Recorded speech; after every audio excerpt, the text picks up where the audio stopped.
ഈ അപ്സലുമായിട്ട് എങ്ങനെയാണ്? പുള്ളി നല്ല നമ്മുടെ കമ്പനിയല്ലേ, നമ്മള് ഗാനമേളക്ക് പാടുമ്പോൾ തൊട്ടുള്ള ഒരു കമ്പനിയാണ്. ഞാനായിട്ടും എൻ്റെ എനിക്കൊന്ന് പുള്ളി ആദ്യം നമ്മുടെ ഫാദറിനായിട്ടാ കൂട്ടുന്നതാണ്. ഫാദർ പഴയ സിംഗറാണ്.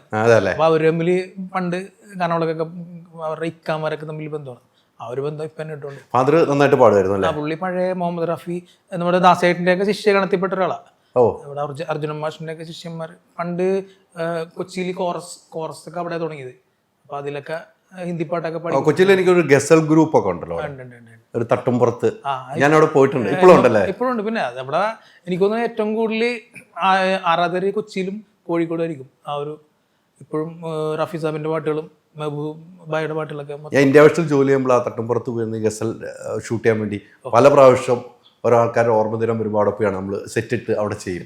ഇന്ത്യ വേഴ്സിനോടൊപ്പം എനിക്ക് ആ തട്ടുംപുറത്ത് ഞാൻ എടുത്ത് പറയാനുള്ള സാധനം ഞാൻ അവിടെ പോയിട്ടുണ്ട്. ഇപ്പോഴും അതങ്ങനെ നിലനിൽക്കുന്നുണ്ട്. പിന്നെ അത് ആ ഒരു പഴയ ബിൽഡിംഗ് ഒക്കെ ഇപ്പോഴും ഉണ്ട്. MM ഓർക്കസ്ട്ര എന്നൊക്കെ പറഞ്ഞിട്ട് കുറെ ഗ്രൂപ്പ് ഉണ്ട് അവിടെ. ഇടയ്ക്ക് ഞങ്ങളും പോയി പാടാറൊക്കെ ഉണ്ട്, അവിടെ കേൾക്കാറുണ്ട്. ഈ കുറേ സിനിമകൾ ഇപ്പം കുറച്ച് സിനിമകളായി. ഈ സിനിമയിൽ ഒന്ന് എത്തിപ്പെടാനുള്ള ഒരു വഴി വലിയ പ്രശ്നമാണ്. ഇപ്പം രാഹുൽ രാജ് വിളിച്ച് അങ്ങനെ ഓരോ മ്യൂസിക് ഡയറക്ടർ വിളിക്കണം. പക്ഷെ അങ്ങനെ വിളിക്കാതെ വരും എനിക്കിത് പാട്ട് കിട്ടിയായിരുന്നു എന്നതിൽ പിന്നെ ആഗ്രഹിച്ചിട്ടുണ്ടാവുമല്ലോ.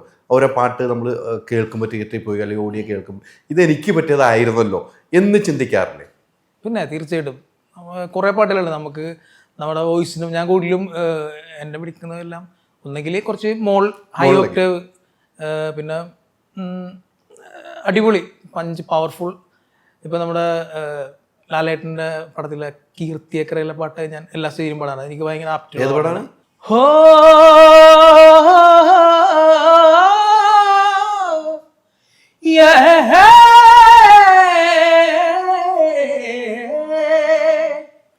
खुदा से मन्नत है मेरी, लौटा दे जन्नत वो मेरी.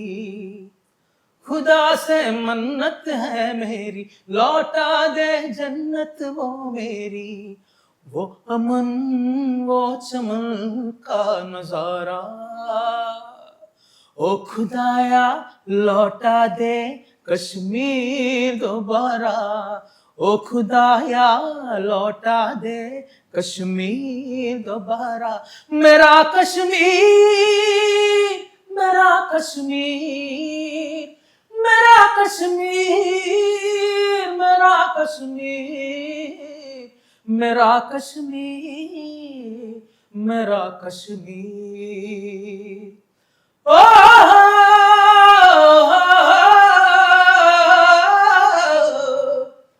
मेरा कश्मीर.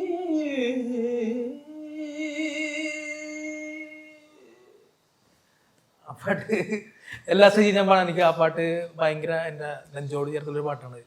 എല്ലാ സ്റ്റേജിലും എല്ലാ സ്റ്റേജിലും പാടാറുണ്ട്. അതെന്ന് പറഞ്ഞാൽ ചില ആൾക്കാരോട് ചോദിക്കും, എടാ നീ അടിച്ചുപൊളി മാത്രമേ പാടാറുള്ളൂ ചോദിക്കും. അപ്പോൾ ഞാൻ ഇടയ്ക്ക് ഇങ്ങനത്തെ 1-2 പാട്ടും പിന്നെ റഫി സാബിൻ്റെ ഒരു പാട്ടും അങ്ങനെ SPB സാറിനോ അങ്ങനെ കെട്ടി കൊടുക്കാറുണ്ട്. അപ്പോൾ അവരുടെ ഡൗട്ട് അങ്ങനെ ക്ലിയർ. എനിക്ക് ഒപ്പം സിനിമയിൽ ഒപ്പത്തിലൊരു പാട്ടുണ്ടായിരുന്നല്ലോ അല്ലെ? അതും ഈ പറഞ്ഞതുപോലെ ആളുകളുടെ മനസ്സിൽ എനിക്കൊന്ന് പാടിയ പാട്ടുകൾ ആളുകളുടെ മനസ്സിൽ ഓർത്തിരിക്കുന്ന പാട്ടുകളാണ്.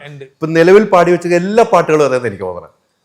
അധികം നമ്പർ ഓഫ് സോങ്സ് ഇല്ലെങ്കിലും ഇതിലൊക്കെ ഒരു എനിക്ക് എന്റേതായ ഒരു സിഗ്നേച്ചർ ഇടാൻ പറ്റുന്നുണ്ട്. ഇപ്പൊ ഇക്ക പറഞ്ഞ പോലെ ഒപ്പത്തില് ഫോർ മ്യൂസിക്സ് ആണ്. അവര് 4 പേരാണ്. എനിക്ക് അവരുമായിട്ട് വലിയ കമ്പനിയായിരുന്നു.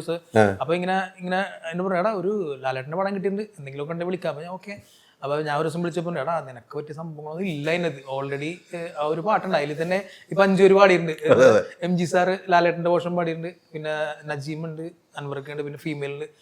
അപ്പോൾ ഓക്കെ എങ്കിലും നോക്കട്ടെ എന്ന് പറഞ്ഞു. അപ്പോൾ ഒരു ദിവസം എന്നെ വിളിച്ച് നീ എവിടെയാണ്? ഞാൻ പറഞ്ഞു ഞാൻ വീട്ടിലാണെന്ന് പറഞ്ഞു. വ്യാപാന്ന് പറഞ്ഞു. അപ്പോൾ പറഞ്ഞു പാട്ട് കേൾപ്പിച്ചു. അപ്പോൾ ഒരു സജിനി ദുൽഹൻ തോ പ്യാരേ കിതനി സലോണി, അതാണ് പാട്ട്. അപ്പൊ അതിന്റെ കൂടെ ഒന്ന് പാടിക്കുന്നു പറഞ്ഞു. അപ്പൊ ഞാൻ പറഞ്ഞു ചേട്ടാ ഇത് എന്റെ വോയിസ് ഒന്നും കേൾക്കൂല. ശരി എടാ അത്രേ ഉള്ളു. പിന്നെ അന്നൊരു കാര്യം ചെയ്ത് നോക്കട്ടെ, ലാസ്റ്റ് ഒരു ടച്ചിങ് ഒരു സംഭവം നടക്കാൻ പോകണ്ടല്ലോ, അവിടെ നിനക്കൊരു ഗ്യാപ്പ് ഉണ്ട്, ഒരു 45 സെക്കൻഡ് ഒരു റിതം പോകുന്നുണ്ട്. അവിടെ എന്തെങ്കിലും നീ കവാലിയും ഇതൊക്കെ പറഞ്ഞാൽ കേട്ടിട്ടുണ്ട്, അവിടെ എന്തെങ്കിലും പാടിക്കുന്നു. ഞാൻ ഒരു റൂട്ട്. അപ്പൊ പുള്ളി അത് അവിടെ പാടിക്കുന്നു തോന്നി. അപ്പൊ ഞാൻ പറഞ്ഞ ഒരു കാര്യം, ഞാൻ ഒരു വാക്കെടുത്തിട്ട് ഓക്കെ സോണിയ സോണിയ സോണിയ സോണിയ സോണിയ സजना ഒറ്റ ടേക്കിന് ഞാൻ പോലും അറിയാണ്ടൊരു സംഭവം ഇങ്ങനെ വന്നു. കുറെ തിങ്സ് ഒക്കെ ഉണ്ടായില്ലേ. അപ്പൊ അവര് കഴിഞ്ഞപ്പോ അടിപൊളി എന്ന് പറഞ്ഞു എല്ലാവരും നേരിട്ട് കയ്യൊക്കെ അടിച്ച്. അപ്പൊ അതിന്റെ ഏറ്റവും വലിയ ഭാഗ്യം എന്ന് പറഞ്ഞാൽ ഒരു 40 സെക്കൻഡ് ഫുൾ ടൈം ലാലേട്ടനാണ്. അത് ഫുൾ ലിപ്പ് ചെയ്യണ ലാലേട്ടൻ. അത് ഭയങ്കര ഒരു സന്തോഷമാണ്. ലെജൻഡ് നമ്മുടെ വോയിസിന് ചോട്ടാ മുംബൈയിലും ഇടക്ക് ഇങ്ങനെ വന്നുകൊണ്ട് പുള്ളി. പക്ഷെ ഈ ഒരു 45-50 സെക്കൻഡ് ഫുള്ള് എന്റെ ഏറ്റവും ഹെവിയിലേക്ക് അതെന്ന് പറഞ്ഞാൽ ഹെഡ് വോയിസ് ഒരു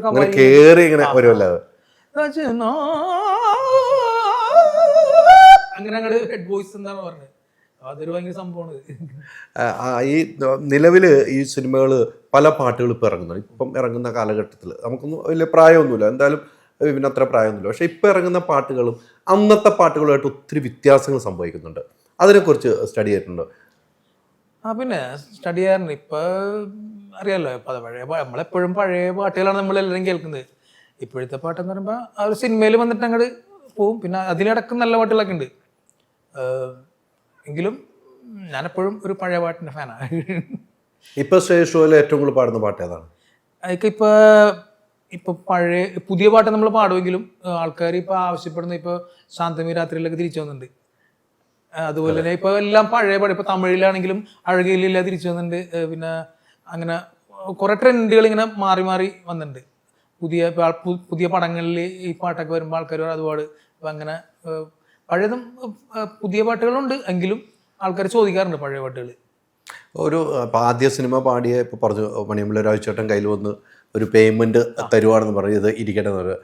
ഇപ്പോൾ ആ കാലഘട്ടമൊക്കെ മാറി. ഇപ്പം വിപിന് പറയാൻ പറ്റും എനിക്ക് ഇത്രയാണ് പൈസ എന്ന് പറയാൻ പറ്റും. പക്ഷെ അങ്ങനെ ഒരു പറയുന്ന ഒരാളല്ല എന്നാണ് എൻ്റെ ഒരു അറിവ്. പുറത്ത് പറഞ്ഞാൽ അങ്ങനെ പറയാറില്ല, വിപിൻ പറയാറില്ല. ഒരിക്കലില്ല. ഞാൻ രണ്ടുപേരോട് ചോദിച്ചു, വിപിനോട് ഇവൻ അങ്ങനെ പൈസ പറയാറില്ല. എങ്ങനെ ഓക്കെ അല്ലേ? നിന്ന് വീട്ടിൽ നിൽക്കുന്നതാണെങ്കിൽ അപ്പം തന്നെ വരുവാണ്. നമ്മൾ ചിലവർ പറയും ഇന്ന് ഞാൻ എല്ലാ സ്ഥലത്തില്ല, പക്ഷെ വിളിച്ചാൽ വെളിപ്പുറത്ത് വരും. എന്നുവെച്ചാൽ അത്രയും പ്രിയമാണ് പാടാൻ വരാൻ നമ്മുടെ പാഷനാണല്ലോ. വർക്ക് ജോലി എന്നൊരുപരി പാഷനാണ്. നമ്മുടെ ജീവിതത്തിന് വേണ്ടി ഒഴിഞ്ഞു വെച്ചാൽ. കാരണം 10ാം ക്ലാസ് കഴിഞ്ഞപ്പോൾ ഞാൻ പറഞ്ഞില്ലേ, നമ്മൾ സാധാരണ വീട്ടിൽ, അപ്പോൾ എനിക്ക് വീടൊന്നും ഇല്ലായിരുന്നു, സാധാരണ ഒരു ഷെഡായിരുന്നു. അപ്പോൾ നമ്മൾ എന്തെങ്കിലും കോഴ്സൊക്കെ പഠിച്ചിട്ട് വീട്ടിൽ ഗൾഫിൽ പോയിട്ട് സെറ്റാണെന്നുള്ള മൈൻഡിലാണ് ഇങ്ങനെ എന്ന് വെച്ച്. അപ്പോൾ പിന്നെ 1-2 കല്യാണ പരിപാടിയൊക്കെ പാടിയപ്പോൾ ആൾക്കാരോട് അടിപൊളി നിന്റെ പാട്ട് കുഴപ്പമില്ല. അപ്പൊ പിന്നെ ഞാൻ ഉറപ്പിച്ചു എന്നാ പിന്നെ ഈ റൂട്ട് തന്നെ.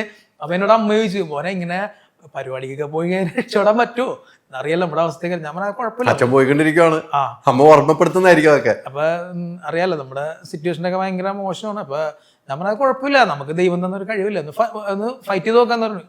അപ്പൊ പിന്നീട് എറണാകുളത്തിലെ ട്രൂപ്പുകളിലും പാടാൻ തുടങ്ങി. അൾട്രാ മോഡേൺ കിച്ചൺ ഡിവൈസസ്, ഒരു കിച്ചണിൽ വേണ്ട എല്ലാ ലേറ്റസ്റ്റ് ബ്രാൻഡുകളും ഇവിടെയുണ്ട്. ലോകോത്തര ബ്രാൻഡുകൾ, original products, wide range. MyG future. WhatsApp വഴി ഇംഗ്ലീഷ് പഠിക്കാൻ ഇംഗ്ലീഷ് കഫേ ഉള്ളപ്പോൾ ഇംഗ്ലീഷ് ഒരു വിഷയമേ അല്ല. English cafe, we present you the perfect English. WhatsApp now 9633 888 575.